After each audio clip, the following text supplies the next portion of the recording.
If you have your Bibles, please turn in them to 2 Corinthians chapter 4. If you're watching online, we are in 2 Corinthians chapter 4. If you don't have a Bible and you want to raise your hand, someone will come and bring you a Bible because we want you to read along, especially today. These words are really precious. Raise your hand if you don't have a Bible, and someone will certainly come and bring you a Bible. Yes, 3, 4, 5.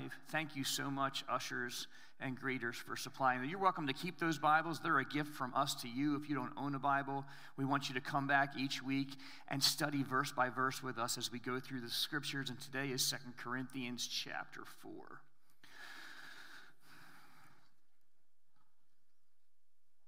I fainted twice in my life. I was asking Laura, how many times have you fainted in your life? Laura was like, I think 7. I was like, how many? I'm like, I think 2. So one time, I was actually playing baseball in Long Beach Island, and it was this. There was a hit to center field, and the center fielder was way short. So I just started going as fast as I could. I was young and thinner and faster, and so I ran as fast as I could, and I knew it was going to have to be a diving catch. And so I dove out for this ball, and I thought I had people around me called friends, but apparently no one told me someone else was coming the other direction. So I had this I concussed with a guy named Rick Ravis, all right? He hit me so hard. His name even sounds fast, Rick Ravis, right? I mean, he sounds like a fast dude. So, and he was a full-grown man. I was 15, and it was just boom. We had this high-impact cranial convergence. And all of a sudden, after it, I heard this high-pitched ringing sound, and then goodbye. I was just I was not conscious. The next thing I knew, I was surrounded by a bunch of guys and smelling salts. This was the 80s, so I guess we were still using smelling salts back then. And I was totally embarrassed because there was some girl I liked, and she was in the thing, and she's like, are you okay? I'm like, oh my gosh, she just saw me faint. It's not the most masculine thing in the world. But the other time was when I had a fever, and it was the middle of the night. It was 3 in the morning, and I was so hot, I had to get out of bed. I wanted to splash cold water on my face. So I turned on the light in the restroom, and I was like, wow, it is getting really hot in here, and it is getting really dark. Okay, I'm going down. And I grabbed hold of the towel rack because I knew I was going down. And the next thing you know, I woke up, I don't know how much later, and was I won't even tell you what happened after that, but I'm just saying it was tough, Why does the body faint? Somehow we're designed with this vagus nervous system of what have you that actually decides to just say, hey, time out. Lights out until I figure out what's going on. I'm going to shut you down, right? And I'm thinking about that, and I'm looking at this verse today, and I'm thinking, how many of us have ever been on the brink of lights out? Spiritual lights out. If my life was like a movie, I want to be Braveheart, right? I don't want to watch a movie called Faint Heart. Right? But too often, that's where my heart is headed, in that particular direction. So I'm saying that today as we begin this passage because maybe you're feeling hey, it's getting really dark, and I feel like I'm going down. Or maybe some crisis has you on some kind of cognitive collision crash course with something or someone. And spiritual smelling salts, this passage right here is for those who feel like their faith is about to faint. Or maybe you have fainted. This message is for you. 2 Corinthians chapter 4, I'm picking right up in verse 16. I really hope that you would look back at the other messages from this chapter and see how all of this integrates so wonderfully. But I just have to jump in for the sake of time. And the very first words of 2 Corinthians chapter 4, verse 16 say this: for this cause we faint not. But though our outward man perisheth, there's an inward man that's renewed day by day. So profound. Okay, this is so important for us to see in this particular verse 16 right here, because as we look at this is just all too true for so many of us. Our physical frame fails us. But right here, believers are bestowed, they're given, they're presented a profound and life-transforming truth. Here it is. Are you ready? Say yes. Okay. Although the outward physical perception is that everything's falling apart, remember the past few weeks, perception versus reality? There's an inward reality regarding the potentiality not only to just persevere and survive, but to actually thrive and continually be renewed. And here's the best news. This isn't a one-off. It's saying day by day, day by day. Do you see what this passage is proclaiming? While life brings, hey guys, real trials that like physically wear down our bodies, there's a deeper spiritual renewal happening within us each day through Christ. At least it can. At least the potential is there in the way that God has placed his Spirit in you. See, the outer man represents the part of us that experiences certain measures of hardship, and it has limitations, and it has frailties, and we fail on so many levels. Our physical bodies, they age. They grow weary. We have pain. We have disappointment. We struggle. We know that. Yet Paul tells us not to be a faint heart, because our hope lies beyond the physical. Our hope lies beyond the physical. How's that? See, when you gave your life to Christ, in return, Christ gave life to you. That's called the gospel. When Christ died on the cross for our sins and in our place, and we looked at that and we put our faith and trust in the work that he did in his death and resurrection, we submitted, we surrendered, we gave our lives to Christ. And when we gave our lives to Christ, Christ gave life to us. Spiritual life, please, you've got to catch this. Watching online, if you're a guest, this is so important. Spiritual life was at that moment that you gave your life, you surrendered your life, you yielded your life, you laid down your sin, you picked up his love. Spiritual life was birthed inside of you. If you're a guest with us today, or you're watching online and you're wondering what it means to be born again, this is it. That new birth, that new nature here, everybody here, in this passage, it's called new birth, new nature. It's called the inward man. And the inward man has the potential, and if I could get into the syntax and the structure, did you see that it says it's the outer man passed away, the inward man is renewed. Let me look at that.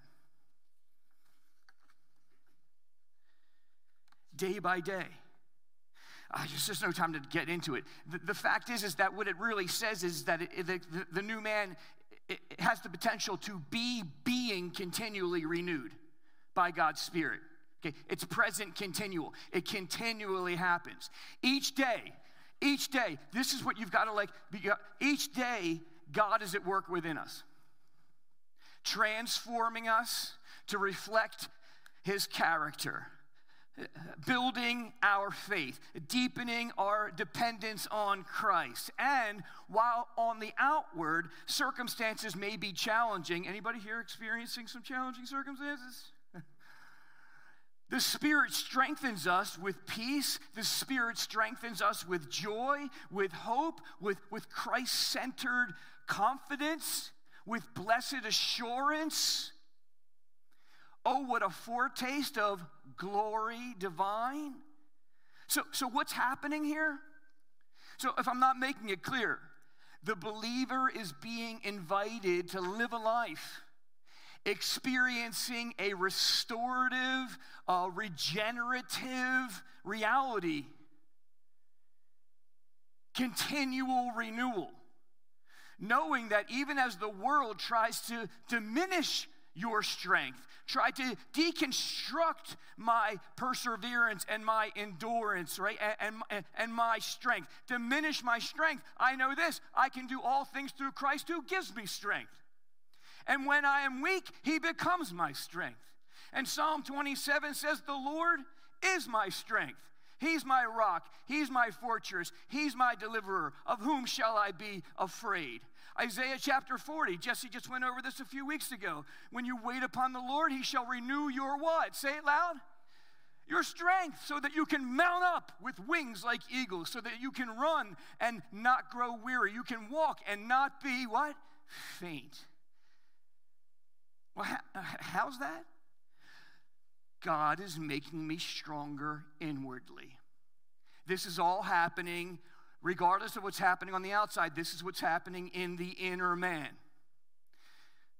Centuries and centuries and centuries earlier, Jeremiah wrote in the book of Ecclesiastes, he said, his mercies are new, listen to this, each and every morning. Now, swing hundreds of years into the future, you have the Apostle Paul, and he's writing Corinthians, and if his mercies are new each and every morning with Jeremiah in the Old Testament, that means that I can be renewed each and every morning right now. Paul doubles down on that and says what? Day by day. Day by day. Although the outer man perisheth, the inward man is renewed day by day. Day by day. How's that now? As my inner man remembers God's power from my past, God's present in my present, and God's promises for my future. I remember his past power, I have his presence in my present, and I have his promises for my future. That means I'm more than a conqueror through the one who loved me. It means that I can forget what's behind and I can reach forth for what's ahead and press towards the mark of the high call of God in Christ Jesus, which really just means a oneness with him that leaves the whole world behind. Go ahead. I'm going on. This means I can fix my eyes on Jesus, who's the author and the finisher of the book of my life. He writes my story. It also means that no matter what happens, how terrible my life may become, I can recklessly just fall back on Romans 8:28 and know that all things work together for good for those who love God and are called by God. And I am fully confident and fully persuaded, according to Philippians chapter 1, that he's going to finish what he started until the day I see him face to face. And Jesus said, you will know the truth, and the truth will set you free. And if the Son sets you free, you shall be free indeed. Do you see what I'm doing right now? I'm being renewed as the water of God's word just continually washes over me. This does not happen unless I hide this word deep in my heart and I continually read and ask the word to wash me and cleanse me abundantly. Remember last week we talked about abundant grace? There's so much abundant grace that it makes us all filled with gratitude, and all that gratitude makes us redound with praise towards God. Okay, let me tell you something else that abundant grace does. That abundant grace gives me the God-gratifying grit to press on in my faith while watching for his coming and waiting for that day. And as I wait for that day, I continually say, I can only imagine. I can only imagine. I can only imagine. Coastal, I'm trying to humbly show you that's how my inner man is renewed day by day. By stepping into a mindset that looks just like what you heard in the past few minutes. I'm trying to model that and shadow that and mirror that for you, hopefully to inspire you, but also to equip you to step into that same word, that same life-giving, daily renewing word. By the way, that word has a name. It's Jesus. Jesus. Next it says, for our light affliction, which is but for a moment. Okay, let's just stop right there. As if that first part wasn't just hard enough to digest.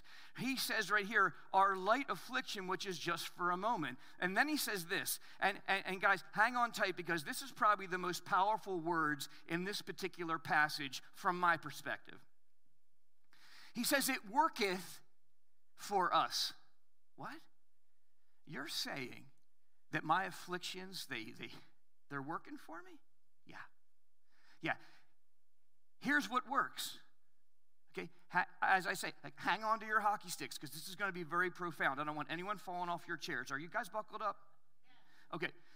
For our light affliction is but for a moment, and here's what it works. Watch me, please. A far more exceeding eternal weight of glory. So let's just hang out here for a minute, because this is probably where we're going to stay for most of today. Far more exceeding. Okay. It's 3 words. And then he just decides to stack on top of that 2 more words. Eternal and weight. Okay. So we got 5 words here. You got a 5-word phrase that's setting it all up for the final word. You know what the final word is? Glory. Okay. In the Hebrew, it's chabad. It literally means weighty. There was a guy named Eglon that was so big in the Old Testament. If you guys remember in the book of Judges, it said that Eglon was chabad.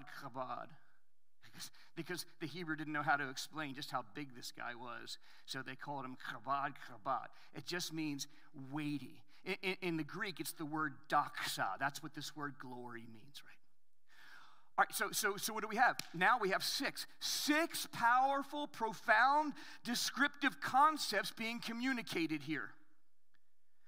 But before all that, there's this contrasting construct being framed out. Contrasting construct? Yeah, and again, having Dr. Emmons as my professor for all those years and then him stepping back into my life again, he taught me to see these because they're often deeply profound. Watch this. Paul first points out the contrast of the outward, did you see this? And the inward man. And then, now watch, keep going. Then you have decaying and perishing, and then that's contrasted with continual renewing. Okay. Now, we're told something else about our affliction, which is also kind of mind-blowing. He says our affliction is light. And he says it's also only for a moment. And you might say, okay, all right, I'm done. Wait a minute. You don't even know me. My affliction's been this whole year. My affliction's been 10 years. And the scriptures are saying, yes, but that's only for a moment in light of eternity. Well, it's certainly not light, okay? It's not light. I mean, well, it is light compared to Christ taking upon himself the sins of every sinner in every generation in all time, space, dimension of humanity. All right. So my affliction's light compared to Christ. My affliction's only for a moment compared to eternity. All right. And here comes the next part. Like, every phrase is rich, man. He says, which worketh for us. You said that earlier, so you're saying that again. So you're trying to say that my suffering is working for me. Like most of us here, we've seen Dr. Phil. You know Dr. Phil, the psychologist on TV? I mean, he always gets into the situation with the person, and then before he transitions into some solution, he says to the person, what? How's that working for you? How's that working for you? Now, how's that working for you? Right? How's that working for you? In fact, I was actually looking it up just to make sure, because I want to double check my content, and there's this really great compilation of how's that working for you mashup of Dr. Phil just saying it like 100 times in a row. It's just hilarious. How's that working for you? This word worketh, kata energomai. Energo is where you get the word energy. Kata is a very interesting prefix. It means down and in. We use 2 words, down, in. In the Greek, you can have one word, kata. It means down and in. So we put that together, kata and ergomai, and he's saying there's some kind of energy, okay, that's going down and in the midst of your affliction, there's an energy. What? I'm going to say again. In the midst of your affliction, there's an energy that's going down and in, and it's working, and it's producing. Kata and ergomai means it's creating, it's constructing, it's generating. What? Your suffering, man, someone needs to hear this today. I don't know if you're online, you could be in Singapore, or you could be in the second row. Someone needs to hear this. Your suffering's producing something. Well, what is it? Okay, here it is. Here it is. A far more exceeding eternal weight of glory. That's what it's producing. So let's back up again. Now let's bring it in here. Watch this. Far more exceeding. Okay, 3 words. Far more exceeding. He's syntaxing something very specific right here. When he's talking about these 3 words, they kind of can all be summarized into one concept. You know what it is? Intensity. Okay. Far more exceeding. Okay, one word. It's intensity. Okay. Then he uses the next word, eternal. You know what eternal is? Duration. Does that make sense? Say yes. Okay, then after eternal, he uses the word weight. You know what weight is? Substance. Whoa. Okay, so we're talking about intensity, duration, and substance. It's working in this unseen place called my inner man. The intensity, the duration, the substance of what? Of the glory. Of the glory. What is the glory? Okay, good. The glory's the object. The glory's the object. So you have 5 words to describe what it is that's working for us. 5 words that describe what it is that's being produced in us, generated by affliction. 5 words that point to this last 6th and final word, glory.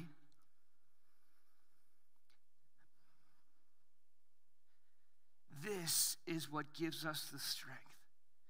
This is what gives us the determination, faith, and power to endure the affliction that somehow is seen as light. And for a moment, I realize it's hard to pick all this up on one Sunday morning, but there's so much here. Light and momentary, yes. Compared to the glory, the far more exceeding and eternal weight of glory.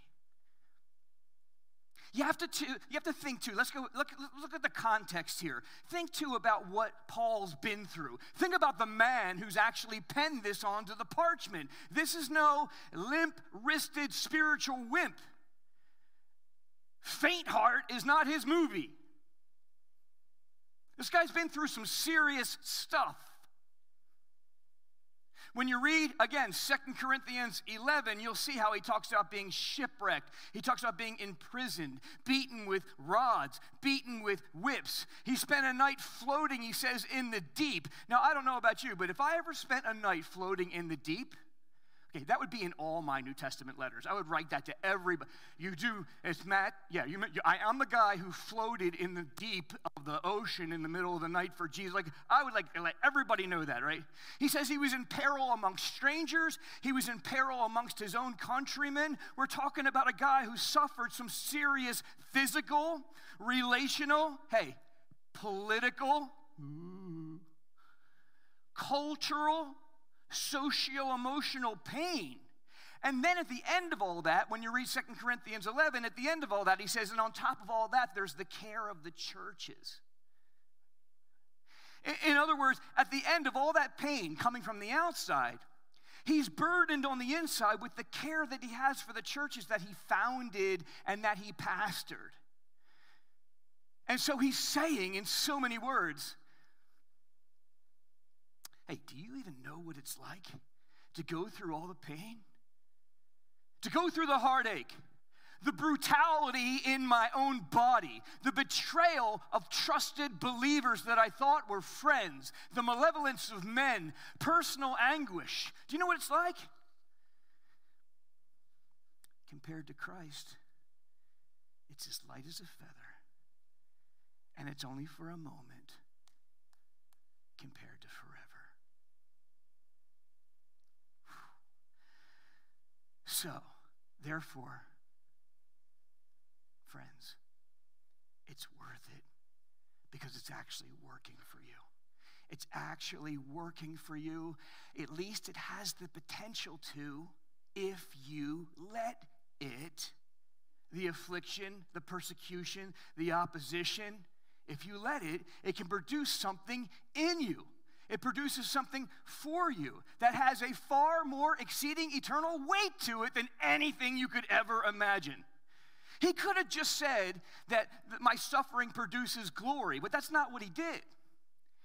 He went into this statement, putting one word after another so that you would just see the intensity, the duration, the substance. Far more exceeding eternal weight of glory. How's this working for you? I don't know, Pastor Matt. I've been churching, I've been men's breakfast pancaking and mission tripping my whole life, and I'll tell you, I'm just not seeing what you're saying. I get it. Let me say this. It's not what I'm saying. It's what the Word says. And that being said, you might not be seeing because you ain't looking. What'd you just say to me? I said, you ain't looking.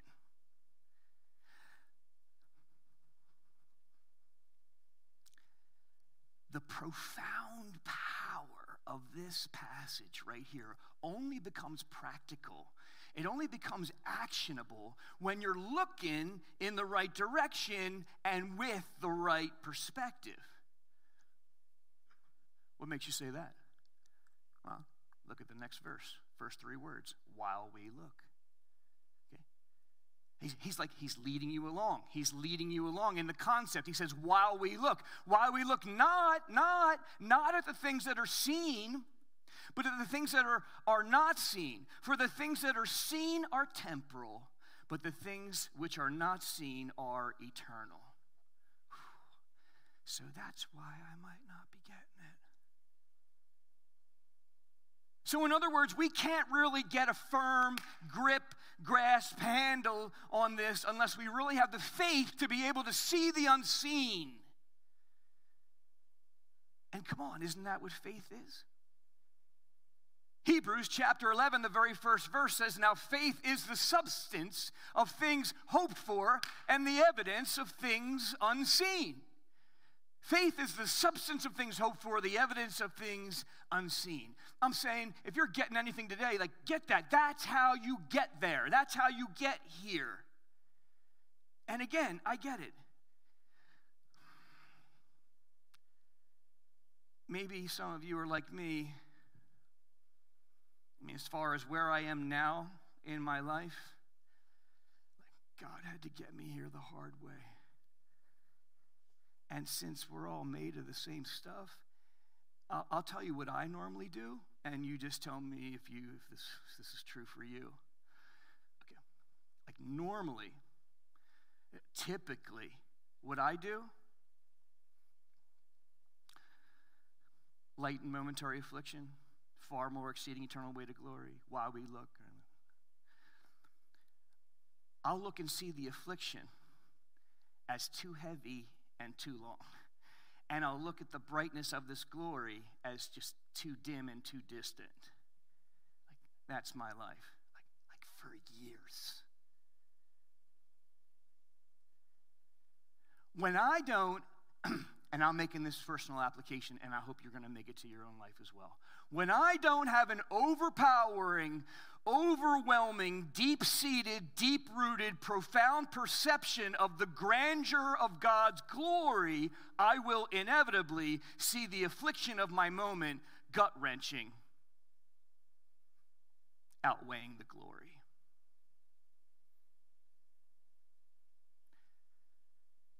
Some of you here right now are like, I know, right? Same. Okay.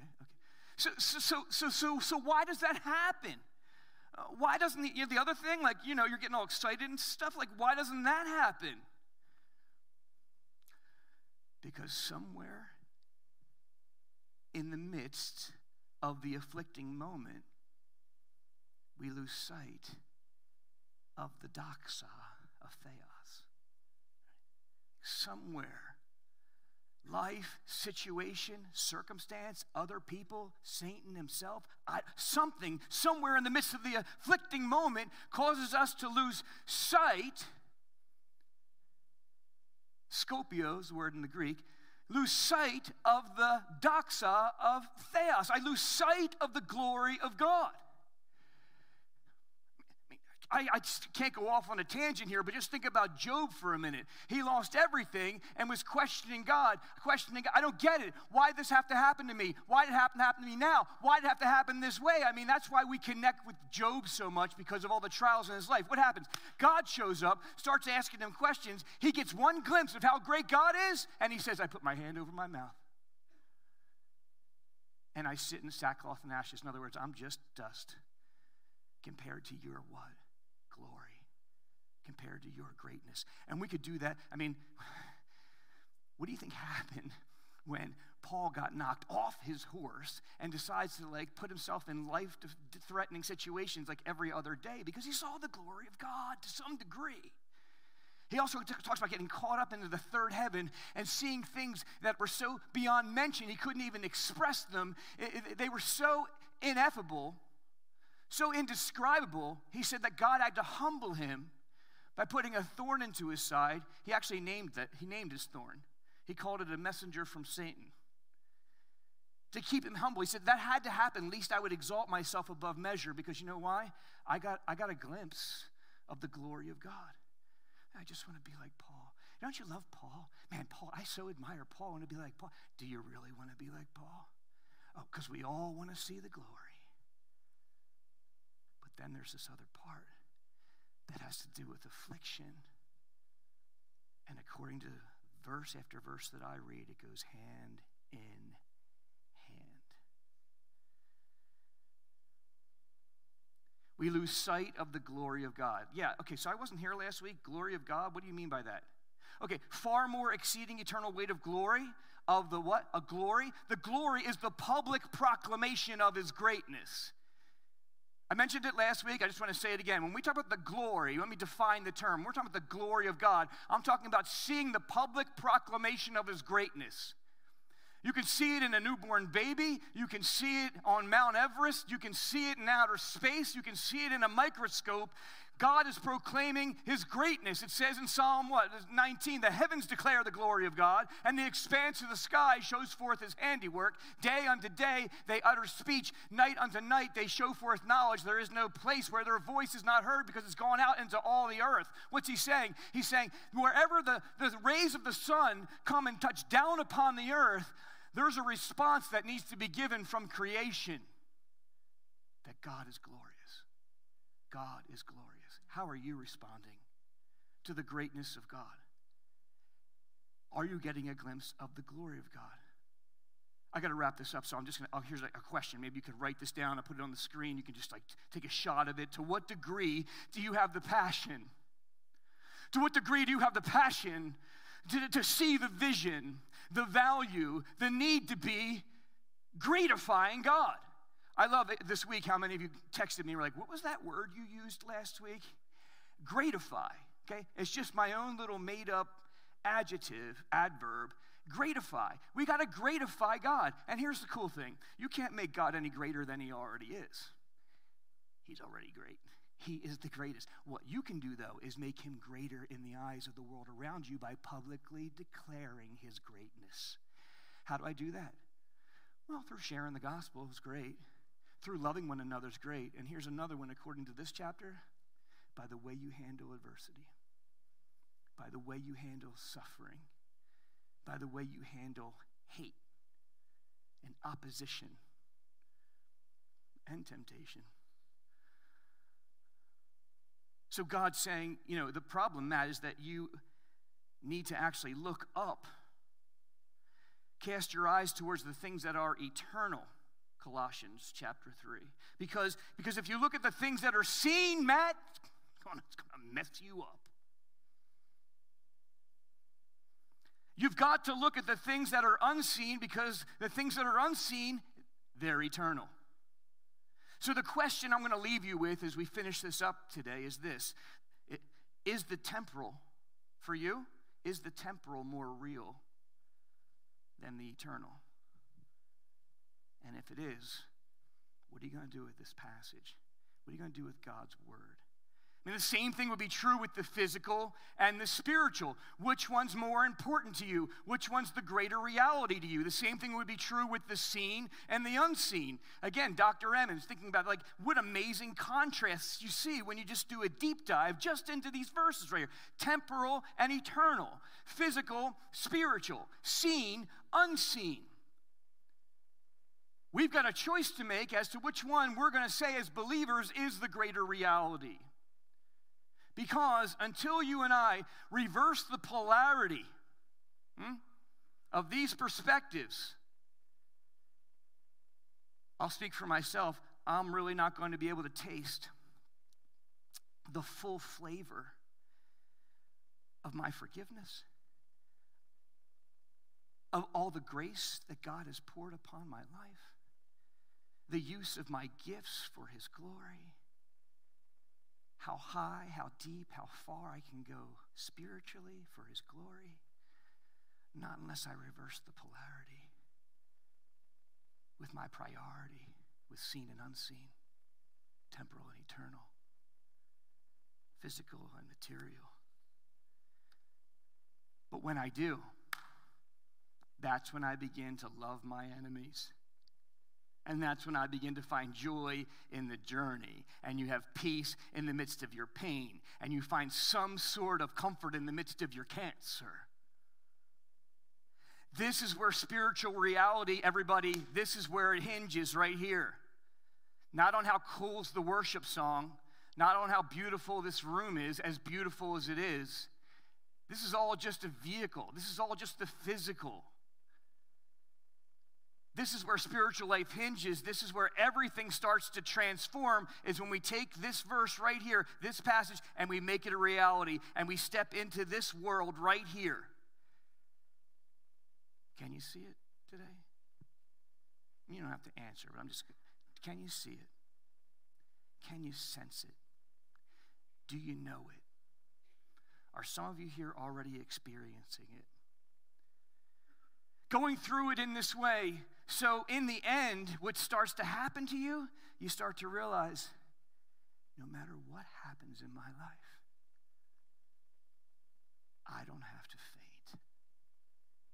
I don't have to give up, back up, slow down, fade away. Maybe you're here this morning and you're feeling like I did that night. It's getting dark. You're going down. Or some crisis has you on a cognitive collision course with something.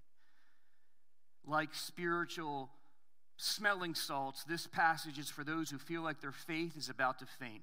Or maybe, again, you've already fainted. This message is for you. Don't faint. Don't give up. In the midst of a multitude of words today, someone needs to hear this, and no matter what it is you're going, don't give up.